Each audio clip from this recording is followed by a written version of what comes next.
Credit மற்றும் debit கார்டுகளில் 2000 ரூபாய் வரையிலான பரிவர்த்தனைகளுக்கு வணிகர்களுக்கான சேவை வரி ரத்து செய்யப்பட்டுள்ளது. இதனால் வியாபாரிகள் பயனடைவார்கள் என்று அகில இந்திய வங்கி அதிகாரிகள் கூட்டமைப்பு தெரிவித்துள்ளது. 2000 ரூபாய் வரைக்கும் இருக்குது. அந்த மெஷின் வச்சுக்கிறதுனால அவங்களுக்கு என்ன அட்வான்டேஜ்னா, கட்டாயமா அந்த மெஷின் வைக்கிறதுக்கு ஒரு கரண்ட் அக்கௌண்ட் ஓபன் பண்ணணும். அந்த கரண்ட் அக்கௌண்ட்ல இந்த கார்டு ஸ்வைப் பண்ணும்போது இம்மீடியட்டா அந்த கிரெடிட் கரண்ட் அக்கௌண்ட்டுக்கு போயிடும். ஸோ அவங்க கடைக்காரங்க திருப்பி அந்த கேஷை கொண்டு போய் பேங்க்ல கட்ட வேண்டிய தேவையில்லைன்றது ஒரு அட்வான்டேஜ்.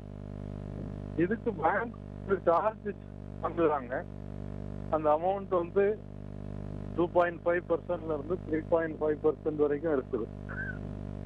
இந்த சார்ஜ் சில கடைகள்ல என்ன செய்வாங்கன்னு சொன்னா, அந்த சார்ஜையும் சேர்த்து முதல்லயே அந்த பொருளுடைய பிரைஸ்ல கூட்டி வச்சிருவாங்க. சிலர் கூட்டாமலே கூட அந்த மாதிரி ஆக்சுவல் பிரைஸ்ல விற்கக்கூடியவங்களும் இருக்காங்க.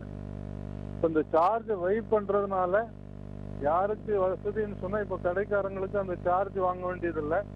பேங்குக்கு ஆனா இது நஷ்டம். இந்த பேங்குக்கு வர வேண்டிய வருமானம் தான் அதுல குறையுதே தவிர அந்த வாடிக்கையாளருக்கோ அல்லது பாஸ் மிஷின் வச்சிருக்கக்கூடிய கடைக்காரருக்கோ எந்த நஷ்டம் இல்லை. அவங்களுக்கு எந்த சார்ஜும் வராது. ஆனா பேங்குக்கு இந்த நஷ்டம், இந்த சார்ஜ் வெயிட் பண்றதுனால அந்த பேங்குக்கு தான் கொஞ்சம் நஷ்டம்.